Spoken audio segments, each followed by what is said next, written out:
We have seen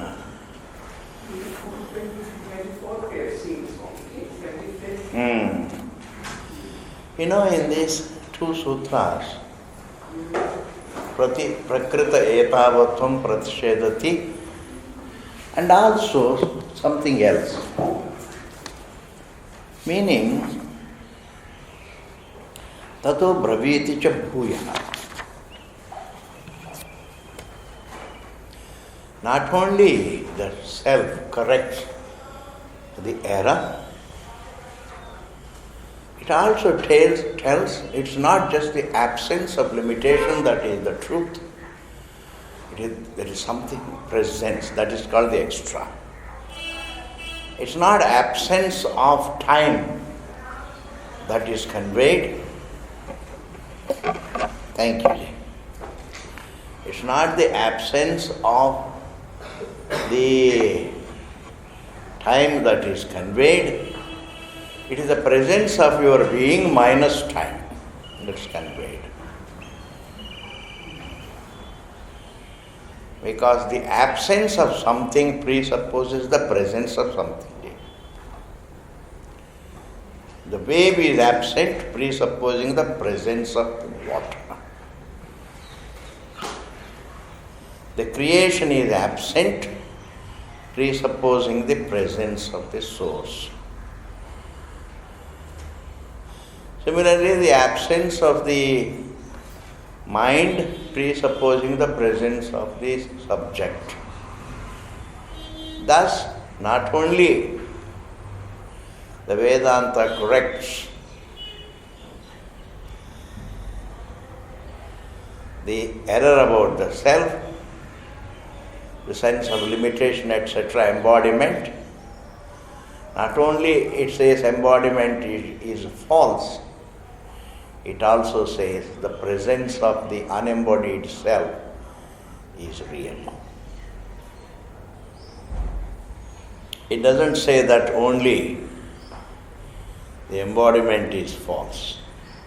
Yes, embodiment is false. In contrast to that, the unembodied self is real. And in the next sutra we saw that Atma is avyaktam. It is unmanifest. It is unmanifest to the senses. It is not that it disappears in the self. The self doesn't disappear in the self. When the names and forms become unmanifest, they sink into the truth. Like the wave becomes unmanifest, it sinks into water. Sinking into water, that is one kind of unmanifest situation. But the truth itself is avyakritam, meaning it doesn't present itself to the senses. It's not an object of the eyes. It's not an object of the ears, taste, touch, smell. It's not a sense object. It's not objectifiable. The unobjectifiability is its unmanifestness. The truth's unmanifestness is its unobjectifiability. So the truth is unobjectifiable.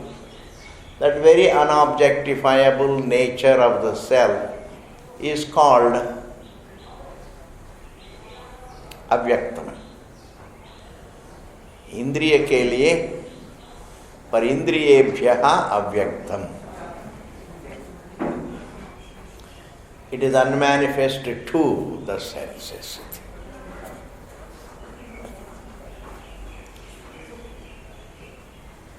Next sutra. प्रकाशादिवच्च आवैशेष्यम् प्रकाशश्च कर्मणि अभ्यासात्. There is abhyasa, there is a repeated statement that Brahman thou art, that Brahman thou art. Brahman is always referred to with a verb of being. The self also is referred to with a verb of being. Thou art the truth.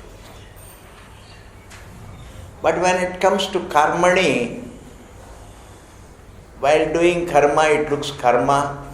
Sometimes the karma, when it is done, it looks as though an attribute of the self.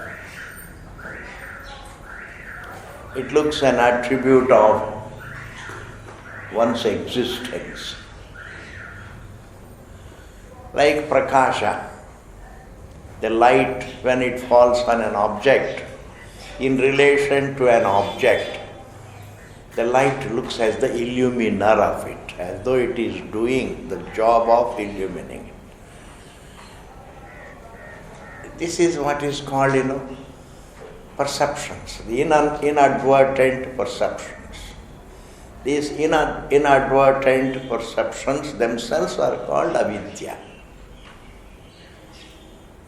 Unscrutinized perceptions. Unscrutinized perceptions are called avidya. I live on with an unscrutinized perception. I live on with unverified perception. Why? Because every perception looks with a sense of reality. If it looks with a sense of reality, I almost conclude that it doesn't require to be verified. I don't think really dream perception needs to be verified. Inside the dream, I don't think. Similarly, in the waking perception also, I don't start thinking that waking perception needs to be verified because it looks with a sense of reality. Therefore, when I am walking, it looks as though walking is my attribute. While talking, as though talking is my attribute. Karma, whenever I do some karma, it looks like an attribute.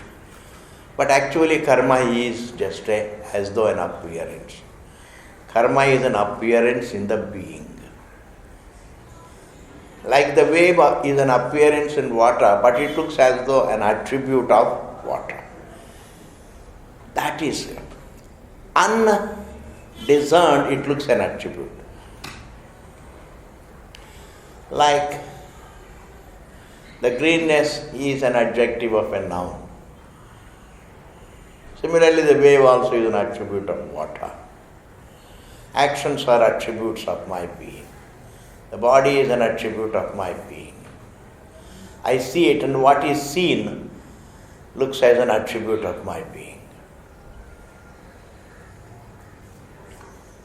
Yes, I am equated with the form, yes. But even after equation, despite the equation, it is still seen by me. The moon is seen by me. I am not equated with it. But I am equated with the form. But despite my equation with the form, it still looks seen. If it is seen, then definitely it cannot qualify the seer. If the moon doesn't qualify me, it's not because of the distance. If the moon doesn't qualify me, it's not because of the distance. It is because it is seen, I am the seer. The seen moon doesn't qualify the seer. In the same manner, the seen body should not qualify the seer. The seen body should not qualify the seer. The heard sound should not qualify the hearer. I hear a distant sound. That sound doesn't qualify me, not because of the distance. Space plays no role in being qualified or not being qualified.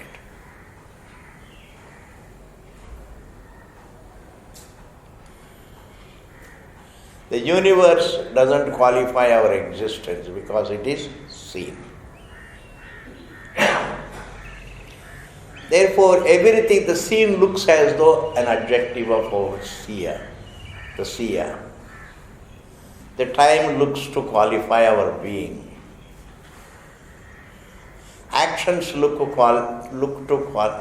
qualifying our being. Like even the object seems to, like the illuminarness looks to be the nature of the light. The light is, but the light looks as the illuminar. And illumining an object looks as though it's a job that it is being done. The light illumines. Illumining looks to be a job done. It is a kriya. Illumining looks a kriya. Just as illumining looks a kriya, seeing looks a kriya. Hearing, tasting, touching, looking, smelling look kriya. Thinking looks kriya. But none of them are kriyas. They are not actions. They are only appearances. They don't qualify. That makes it appearance. Prakashadivaccha, like prakasha, etc., like the light. Avaiseshyam. The entire phrase means it's no different from the light. The truth is no different from the light. Just as the light illumining an object looks an action, seeing also looks like an action in the truth, activity in the truth. Like illumining an object looks an action. Similarly, here also, seeing an object looks an action. An action looks an attribute of the being. Prakashadivaccha avaiseshyam, prakashascha karmani. And even prakasha, when it illumines, it looks as though it is its nature. Illumining is its nature. To be light is its nature. Illumining an object is not its nature. That is secondary. The primary thing is that it is, when there is an object, we describe it as the illuminer. We only describe it as the illuminer. We call it an illuminer. It is a description. That's how it is described. That's how it is looked upon. But what is it? It is light. It's luminous. It is luminous. Similarly, the self is conscious. But in relation to the object, we say it is the seer. When it sees something, you think seeing is it, seeing an object is its nature. No. To be conscious is its nature. To be light is its nature, but when there is an object, it is called illumina. Similarly, ununderstood as light, it is described as the illumina. Ununderstood as sight, it is looked upon as the seer of, hearer of, taster of, toucher of, smeller of, etc. Is purely is. And therefore, prakashadivaccha avaiseshyam, prakashascha karmani. And in any karma, prakasha looks as the doer, as though it is doing the job of illumining. Abhyasa. Again and again there is abhyasa. Tathahi Vedanteshu abhyasena asakrit jiva prajnayo avedaha pratipadyate. Again and again there is abhyasa, means there is repeated reference to Atma is prajna. Atma is unlimited. The unlimited is Atma. The Brahman which you thought away is not away from you, it is you. The you that you thought limited is not limited, it is unlimited. What you thought distant is intimate, and what you thought limited is unlimited. Thou art Brahman, and Brahman thou art. When you say there are two errors, it is say one error, but it is a two-branched. It is an error with two branches. I feel I am limited, and if there is something unlimited, it is away from me, it is not me.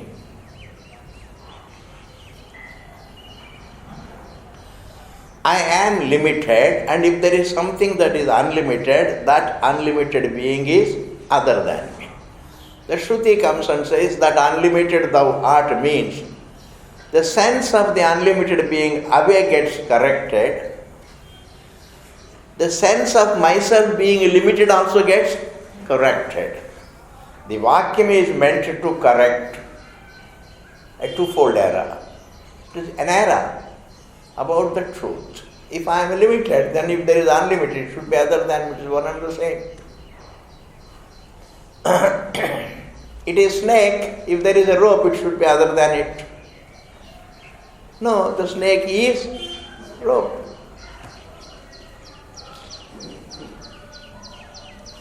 Thus there is repeated reference to the Mahavakya.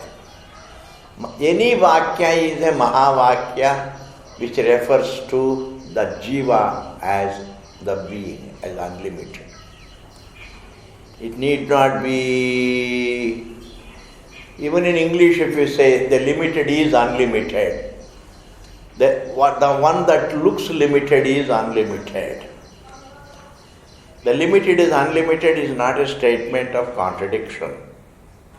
What looks limited, what is seen limited is unlimited. Why does he continue to look at himself limited? Because he doesn't look at himself very closely. He doesn't discern between his existence and his thinking. And the thinking is Sadi thinking as well as Anadi thinking. Sadi thinking is that I am a doctor, etc. This is a Sadi thinking. And Anadi thinking is that I am limited. I am born.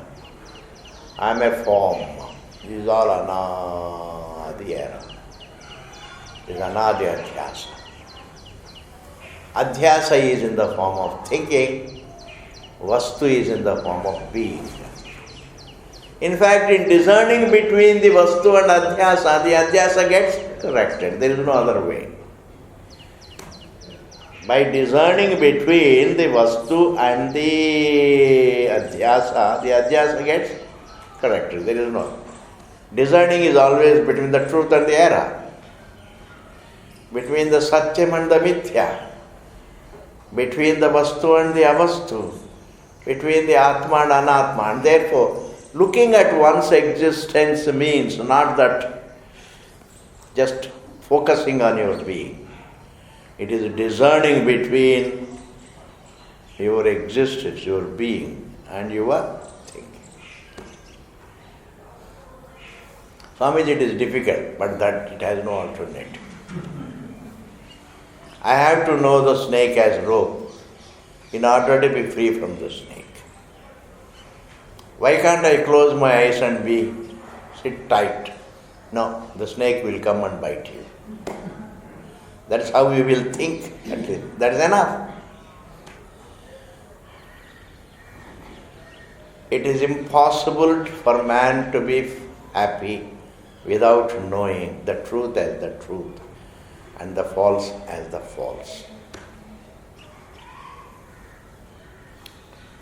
Therefore, prakashadivaccha avaiseshyam prakashascha karmane abhyasa. The whole sutra means the actionless looks an actor. The akarta looks a karta.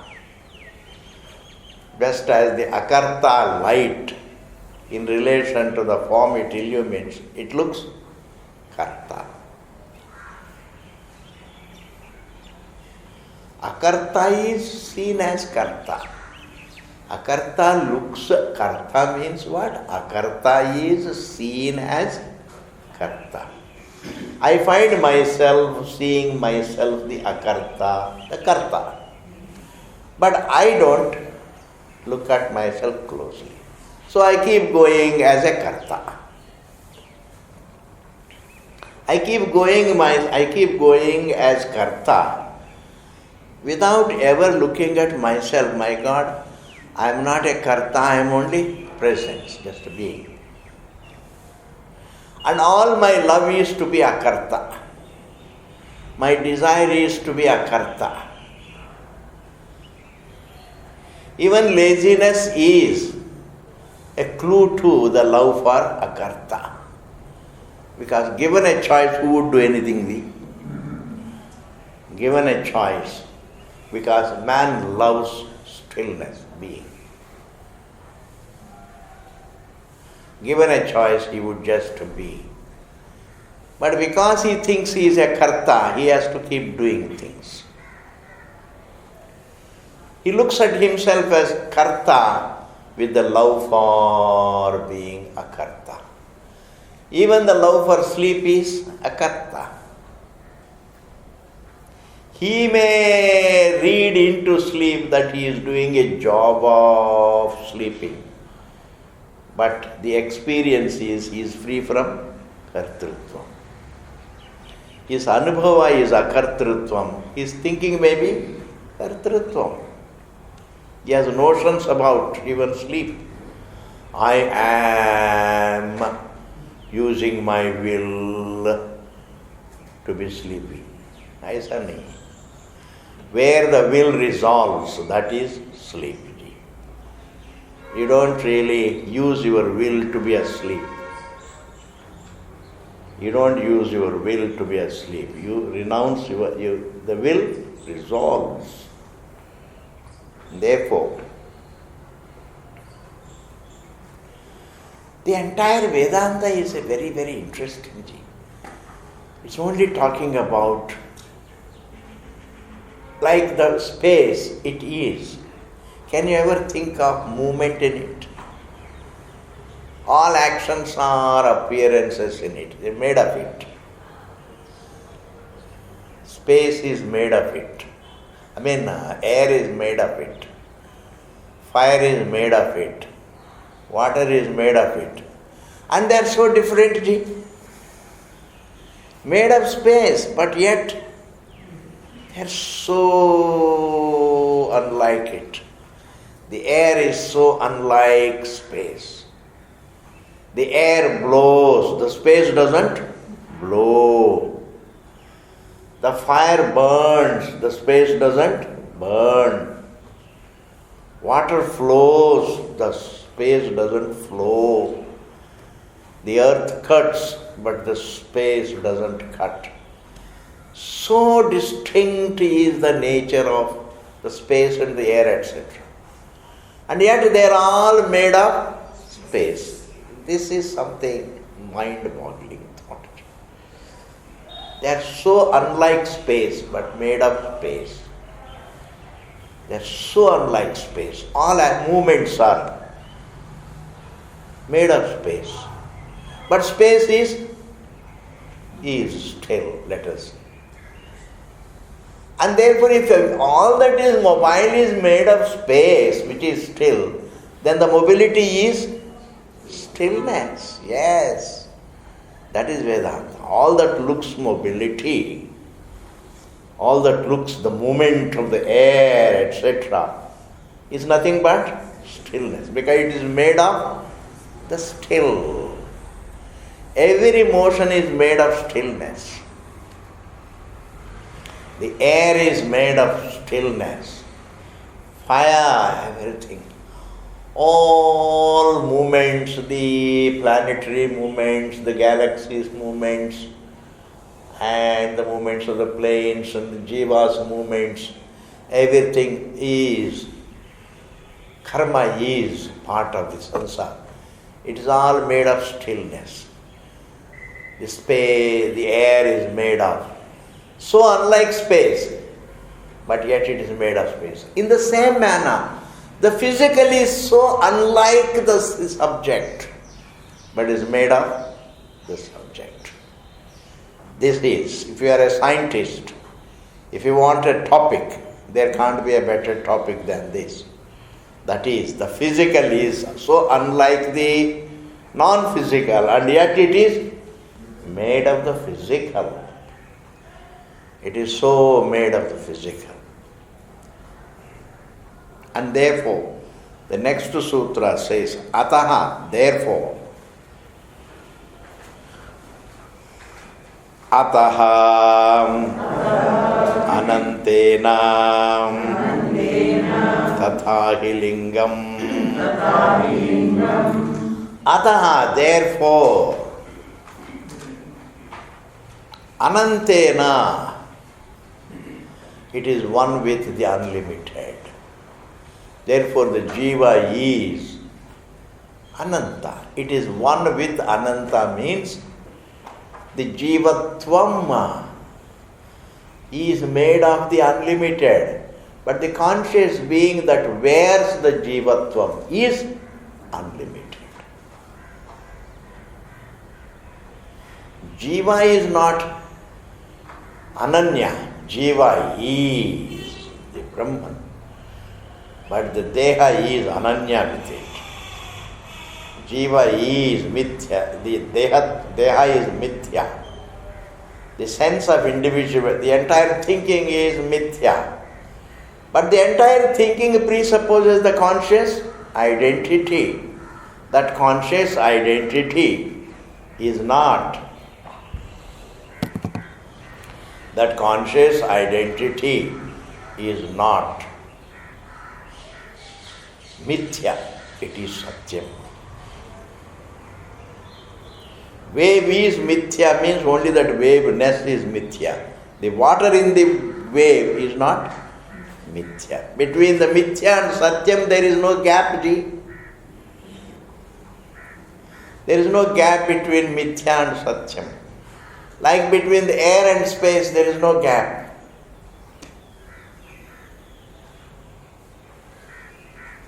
It is so unlike space, and yet it is made of space. Fire is so much unlike space, it is made of space. It is okay to say also, the violent elements are made of the non-violent, immediate space which is non-violent, it just is.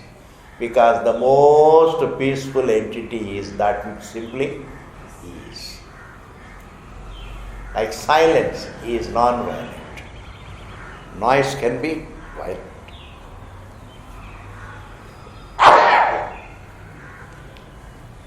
Noise can be violent. Noise can disturb you.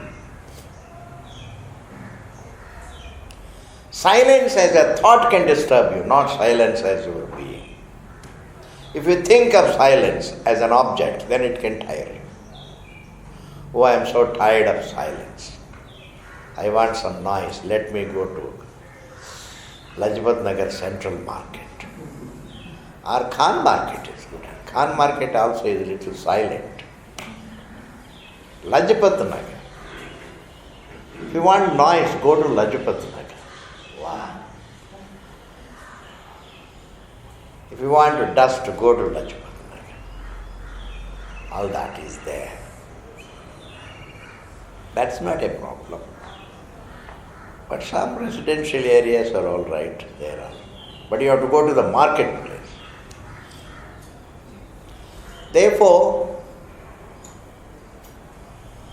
noise can disturb you. Even silence as a thought can disturb you. Please, not silence as your being. इसको समझेंगे तो आप लोग, you are very great. Silence as an object of thinking can disturb you. Silence as thought of, can disturb you. But silence as your being is the truth.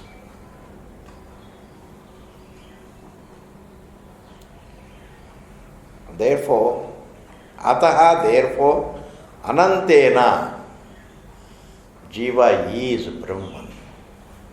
Tathahi lingam, it can be translated as one with Brahman.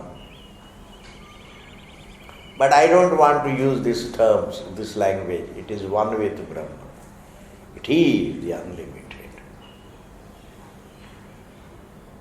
Waveness is mithya. The water in the wave is oceanic water, is water. The water in the wave is water. Not that the water in the wave is one with water. The water in the wave is not one with water. The water in the wave is water. Therefore, jiva is not, in the deep sleep state, you don't become one with Brahman. You stand unlimited. You remain unlimited. When the wave renounces its waveness, it doesn't become one with water, it stands as water.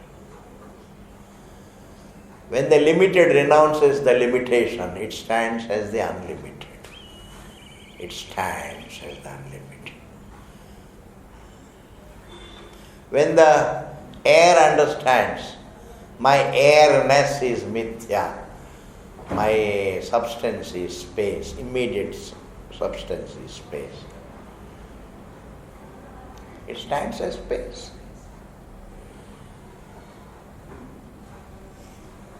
Tathahi lingam, and so is the teaching of the Shastra. Lingam can be Pratyaksha based lingam, the other is Shastra based lingam. Lingam means the Vachanam. And so is the reference done by the Shastra. So is the reference done by the Shastra that it is Anantam. It is said lingam. Sayoha vai tat paramam brahma veda brahmaiva bhavati brahmaiva sanna brahmapyeti ityad. Remaining Brahman, it understands Brahman. Having been the truth, it understands the truth. Having been water, it understands I am water, the wave. Having been the unlimited, the jiva understands that I am. Having been free, it understands that it is free. Having been Paramatma, it understands that it is Paramatma. Not that remaining hitherto remaining non-Brahman, now it becomes Brahman. It remains, having been the rope, now it gets understood as a rope.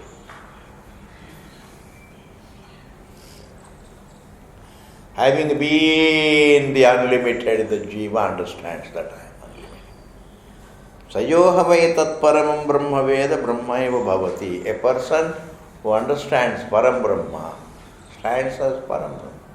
Now it has been translated, he becomes Brahman, etc. That is a problem ho jata hai. It's not easy to straighten human thinking.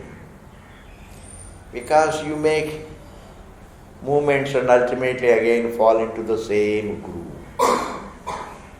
There is a rut in human thinking. The human thinking has made its own groove. You understand a groove? There is a certain rut. And idhar udhar, thoda bahut idhar udhar karke, fir again it comes into the groove. This problem is there. Therefore, that groove, even Brahmavid, Brahmayeva Bhavati, we should not translate it in such a manner that it again falls into the grew. He doesn't become Brahman. Having been Brahman, he understands Brahman. Not having understood Brahman, he becomes Brahman. Having been Brahman, he understands Brahman. This is outside the rut of thinking. The jiva's rut of thinking is always becoming. I become rich. Having become rich again, I become richer. And again I become richer. And then again I become a little poorer. And again become richer. I want to become happy. I want to become famous. This become karma phala. I want to make an effort. I want to do karma and achieve the result. A synonym of it is I want to become. I want to become. I want to transform into. I want to change. I want to reach. It all means the same stuff, the same rut. The rut is the lingam for all this rut. Therefore, having gone to sleep, one doesn't become Brahman. One's sense of limitation resolves. In deep sleep state, you don't become unlimited. Having been unlimited, the sense of limitation resolves. When the sense of limitation resolves, that is called sleep. When the thought of embodiment resolves, slowly sinks into the self, that's called sleep. When the thought of embodiment slowly sinks into one's own being, it sinks. It becomes unmanifest. Then you stand as unlimited. That's called sleep. That is called, even death is nothing but the thought of embodiment sinks into oneself. One doesn't become at all.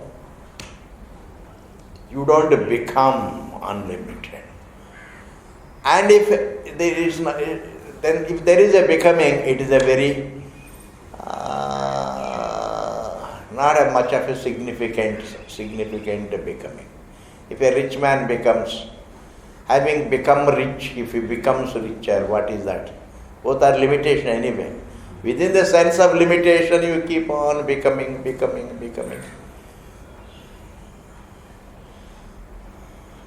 You don't become limited, nor can you become unlimited. I mistake myself as limited. I remain unlimited.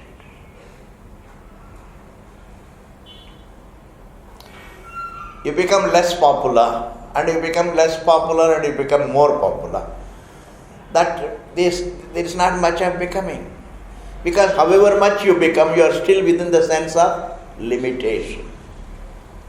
In this context only, Swamiji used to say nicely, even if the rat wins the race, it is still a rat. Yes. Nice to remember Swamiji.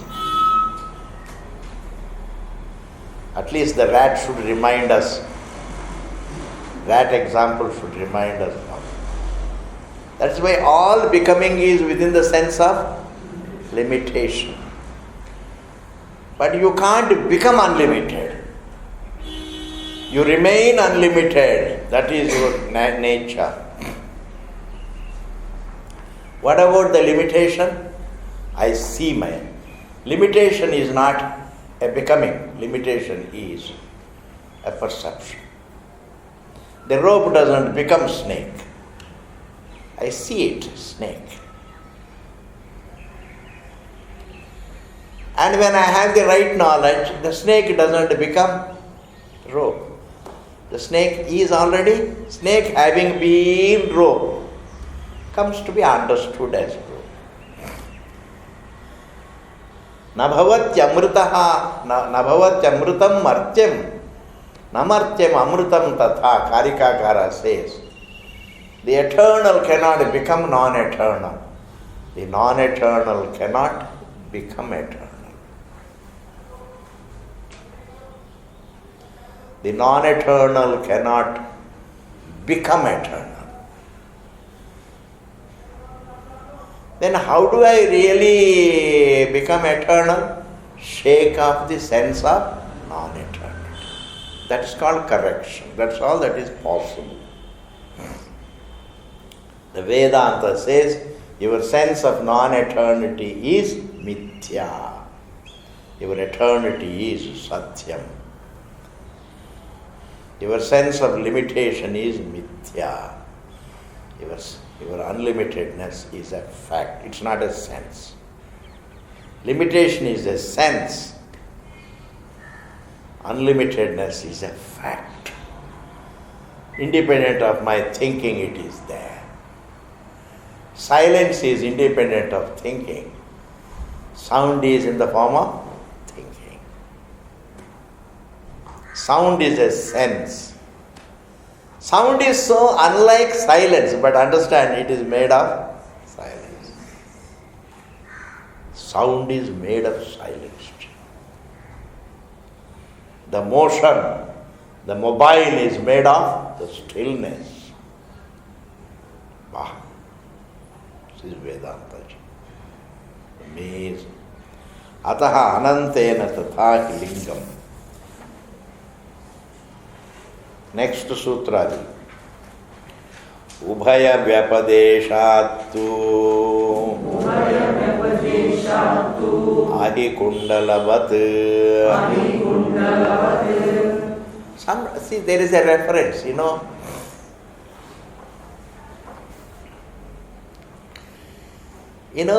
when a mediocre reads Vedanta, he gets confused between Anuvada and Pratipada.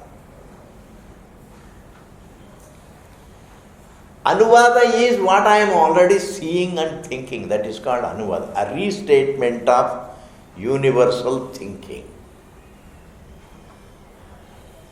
अभी कैसे देख रहे हैं अपने आप को, that is called Anuvada. I am already seeing it as snake, that is called Anuvada. If the Shruti says, saw the snake that you are seeing, up to that it is Anuvada. The snake that you are seeing is called Anuvada. Then it does the Pratipadana. That snake is in fact not the snake, it is the rope. That is unfoldment. Thus there is, in the same Vakya, there is a reference to both Anuvada and Pratipadanam. And now these mediocres, they create problems.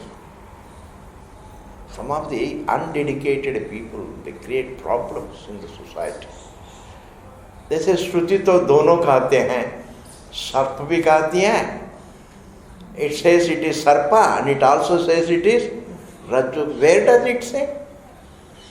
Say, this sarpa that you seem to be seeing is not sarpa. The sarpa that you are seeing, that is Anuvada. The sarpa that the world is seeing is not sarpa, it is rajju. That is Shastric vision. Shastra's vision is, the society's vision is that it is all snake. That I am an individual. That is called snake. I am seeing a snake in myself.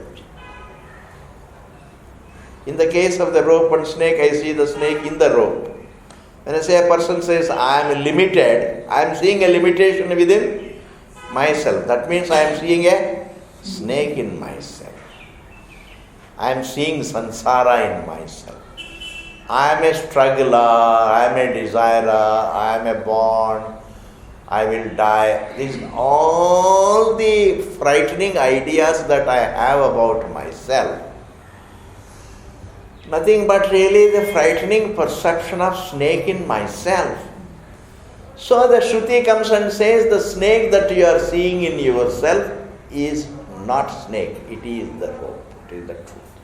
You are not limited, you are not a bond. The bond that you think of yourself as born and subject to death, but the Shruti says you are neither. And therefore,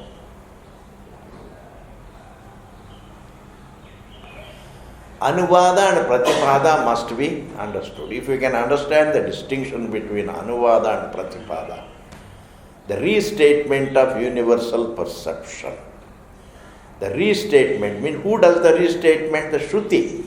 The Shruti makes a restatement of man's perception about himself.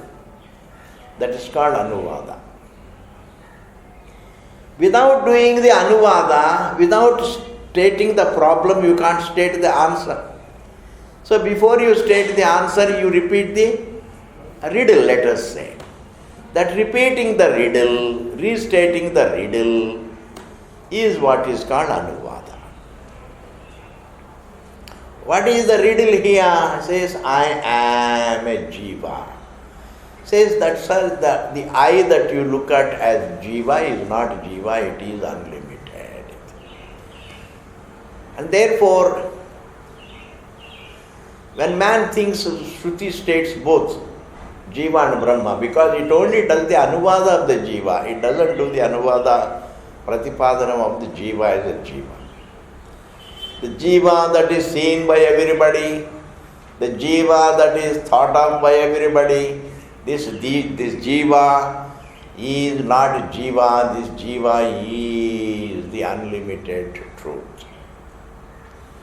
Whereas some people think that really the Anuvada also is interpreted as Pratipada.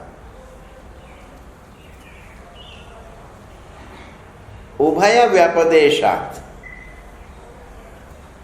Because there is Ubhaya, there is a reference to both Anuvada and Pratipada. But a mediocre thinks both are Pratipadana. But the brilliant always see the Anuvada as Anuvada and Pratipadana as Pratipadana. Riddle as the riddle, answer is the answer. Riddle is felt by a man, the teacher gives the answer. Whoever has the answer, he gives the answer. And before he gives the answer, he restates, this is the riddle, sir, you have. This is the riddle that you have, but the answer is this. When you restate the riddle, that is what is called Anuvada. When you give the answer, that is called Pratipadanam, unfoldment. Pratipadanam, unfoldment. It's called Pratipadanam. Before we unfold the actuality, how does man perceive himself? He always perceives himself as a limited individual. And the Shruti says, sir, this limited individual that you are seeing is not limited but unlimited. Look at yourself closely. Look at yourself closely. Don't look into the mirror to see yourself, because in the mirror you can only see your looks. What kind of looks? Fading looks. The looks that are developing, what are they called? Burrows? Wrinkles. To begin with, they are wrinkles, then they become burrows. Birds can make families.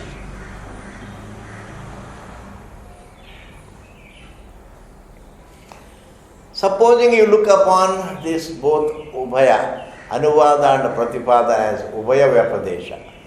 There is no Ubhaya Vyapadesha at all in Shastra. There is only, some people think it is Ubhaya Vyapadesha. Ubhaya Vyapadesha too, if you conclude it as Ubhaya Vyapadesha, it is a reference to both. Ahi Kundalavat, it should be understood as Ahi the snake. And Kundala means, it just rounds its body. One is the snake, the other is the Kundala. The Kundala is not other than the snake. Ahi Kundalavat. Ahi means snake, the Kundala means it just coils itself. The coil of the snake is not other than the snake. Man thinks it is a Kundala. It is a coil. The Shruti comes and says, my dear, it is not a coil, it is a snake. Coils are many. Snake is one. Perceptions are many, the being is one. The many is not Vyapadesha, the many is Anuvada. The divisions are Anuvada. The oneness is Pratipadana. The many are Anuvada. Many are seen universally. Limitation is seen universally. Struggle is seen universally. And the Shruti says no. Kundalas are many, the snake is one. It's a very beautiful example. The objects are many, the seer is one. Sounds are many, the hearer is one. The knower is one. Not only is the known unlike the knower, it is made of the knower. Just as the air is unlike the space, the still, it is made of the still. It's amazing. That is called creation. It is so much unlike. It is an error. The error has to be contrary to the fact. Maya Srishti should be contrary to the fact. When the milk becomes curd, the curd always derives the properties from the milk. That is not Maya Srishti. That is Parinami Srishti. Parinama Srishti means it is something. It is a creation implying change.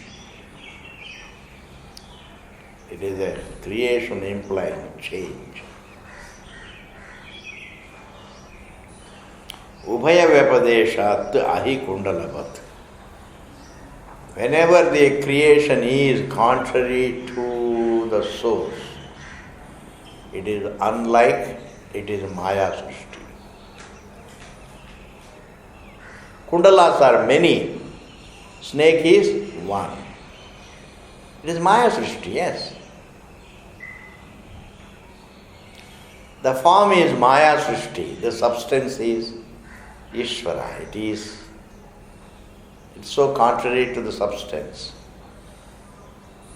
A pot is Maya Srishti, wave is Maya Srishti, the table is Maya Srishti, the ornament is Maya Srishti, the universe also is Maya Srishti. It doesn't really, it is contrary to the seer, contrary to its substance. Therefore, whenever there is a reference to both one and the many, if there is a reference, but one and the many both are not taught. Many is Anuvada, one is Pratipadana. But some people think Shruti talks about the one also and it also talks about the many. I say many is only Anuvada. The many that you see, the many that are seen universally are one. अनुवाद को प्रतिपादन बना के then उसको समाधान दे दो, ऐसा कुछ नहीं. There is no, many is never a part of teaching. Many is a part of anuvada.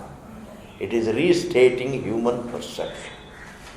ये बात को समझना बहुत जरूरी है.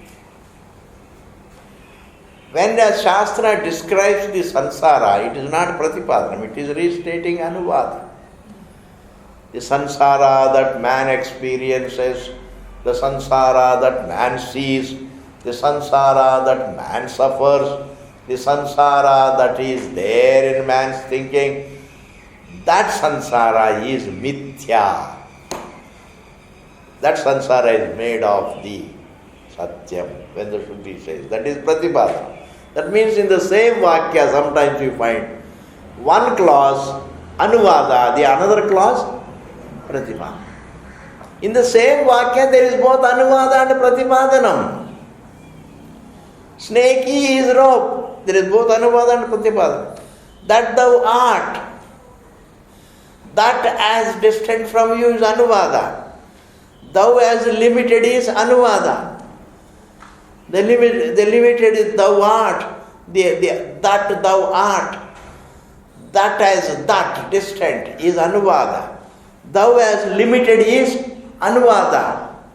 And within the Mahavakya there is both anuvada and you can't really do the pratipadanam without referring to anuvada. तब क्या होता है? Many people, some of the people who are useless, they are useless really. They say anuvada and pratipadanam, both are pratipadanam. Why? ये problem है in the world of students, because one mediocre can destroy the whole world. I am telling you, one mediocre. He may be clever, he may be brilliant, but still if he is doing all stupid things, he is mediocre. The really brilliant are peace lovers. The really brilliant are the right thinking people. Anybody who is violent, you can't say Hitler is a brilliant person. ऐसा कुछ नहीं है. He's a mediocre. That North Korean man is not brilliant. ऐसा कुछ नहीं है. He's a fox. Any foxy man, a fox is cunning, not brilliant. Are you able to follow? Fox is cunning. It's not brilliant. It's not brilliant. Therefore, anuvada is not pratipada. Whenever there is a reference to both one and the many, that one and the many should be understood through the example of the snake and the coils. The many coils are nothing but the appearance of the one. Prakasha ashrayavadva. Next sutra ji. Prakasha ashrayavadva tejastvat. Or another example we can give you.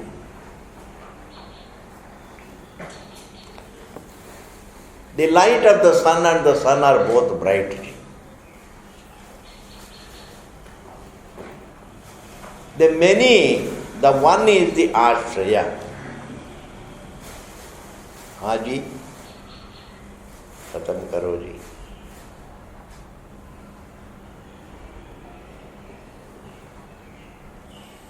The many have the ashraya in the one.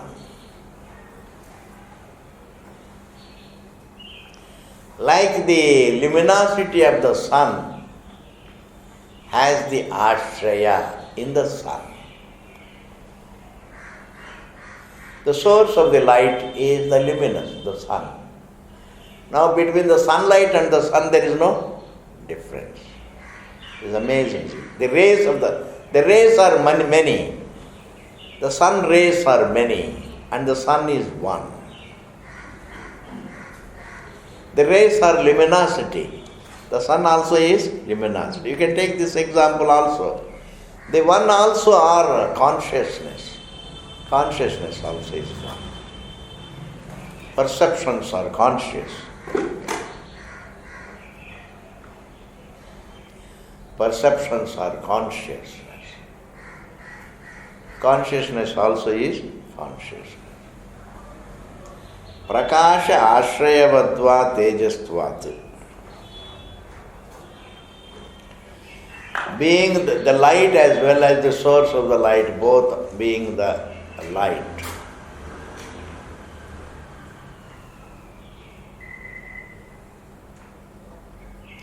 The many and the one both are.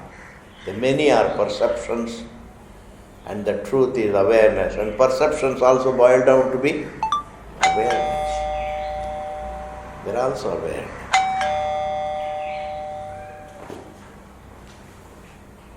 Whose light?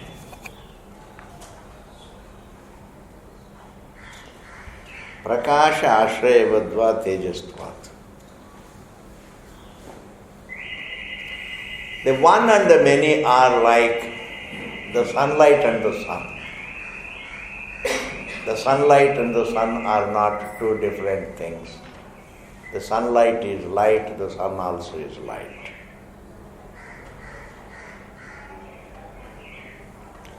The next sutra, Purvavadva. Purvavadva. Or you can go back to the original example. What is that? Purvam upanyastam prakashadivaccha avaiseshami. Just as the sunlight looks a duva in relation to an object, as illuminer it looks a karta. Similarly, the conscious being the akarta looks karta. Just as the akarta light looks karta light, akarta conscious being looks karta conscious being. You can go back to that example. Examples are plenty.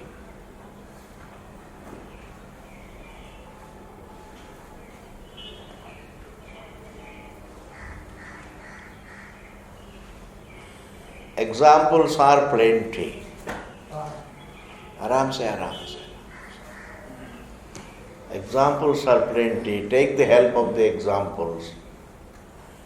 Take the help of the examples. Understand. The sun remaining light looks the illumina. The conscious being remaining a conscious being looks a duva.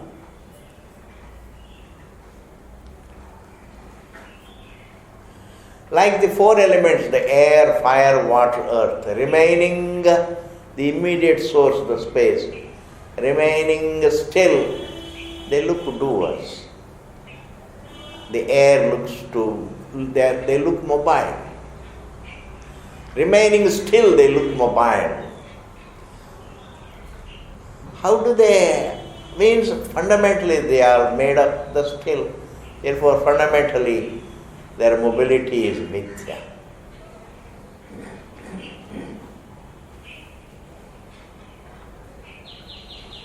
Thus, either you take the example of Ahi and Kundala, or the light and the sun, or you can go back to the original example of the sun, the sunlight. Remaining light looks the illumina. The conscious being, remaining the being, looks the duva. If you have followed it, it is great.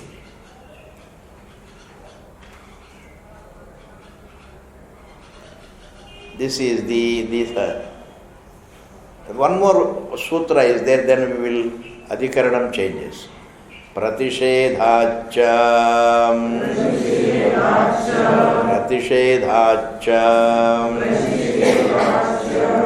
Pratishedhacha. Also the Shruti negates there is nothing other than the self. You can't have Ahi and Kundala. You can't have one and the many. You can't have the sun and the sunlight. There is no conjunction. The sun and the sunlight are both light. You have the sun and the sunlight, both are light.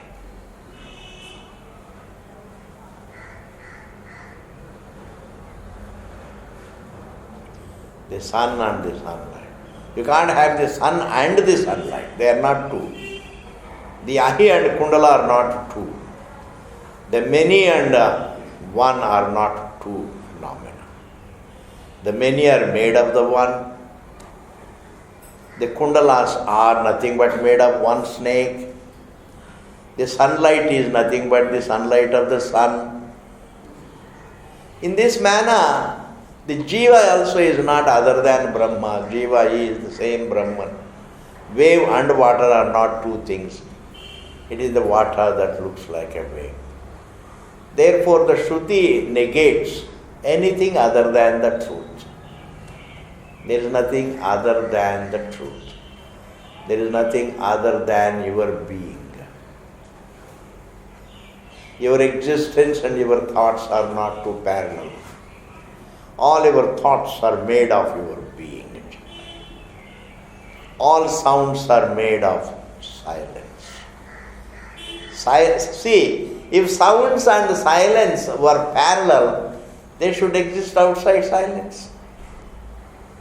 But do the sounds exist outside silence? No. They're all there in silence. In fact, the truth and the rest of the creation don't exist parallel to each other. There is nothing parallel. Even two objects don't exist parallel. The two objects make one realm. Like the seer of the object as an individual, the time, the space, and the objects, the forms, the sounds, the taste, the touches, the smells, the memories, the entire creation is one block. And therefore, when you refer to a given object, it is a part of creation. And that creation is not parallel to the truth. Then where is the parallelness between object and object? A form and sound are not parallel to each other because both the form and the sound are a part of the same creation. If supposing the form and the sound are parallel to each other, then one should be a part of creation, the other should be outside creation. But nothing is outside creation.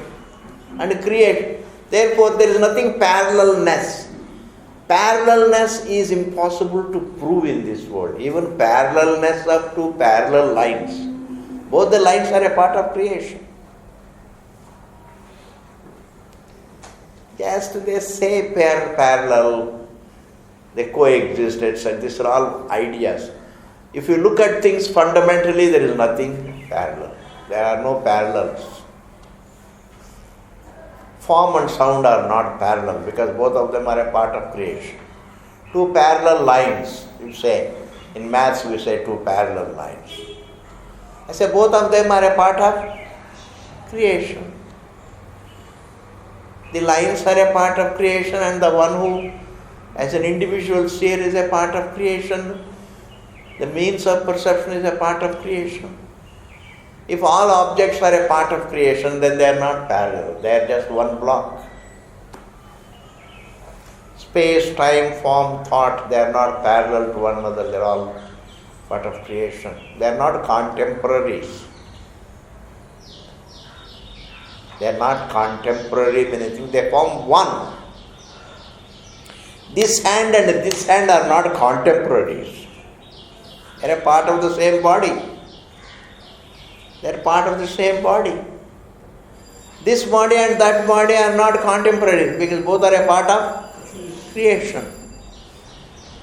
And creation is made of Brahman. That means all that is there is only Brahman. And nothing is parallel to Brahman. Nothing is parallel to the creation. And nothing is there as a parallel to even an object of creation, object in the creation. What about objects? Are they not parallel? No, they are all a part of creation. The right thinking is that. Objects are all a part of creation. Parallel means, it becomes a problem. That means if form and the sound are parallel, the form should be a part of, one of them should be a part of creation, the other should be a outside creation. And they are parallel. ऐसा तो है ही नहीं है, both of them are a part of creation. ठीक है जी, सद्गुरु भगवान की जय, गंगा मैया की जय. The class is over, now you have a relief ji. How much you get relief ji when the class is over. Purnamadaha Purnamidam Purnam Purnamudachyate Purnasya Purnamadaya Purnameva Vasishyate. Om Shanti Shanti Shanti. buddhihi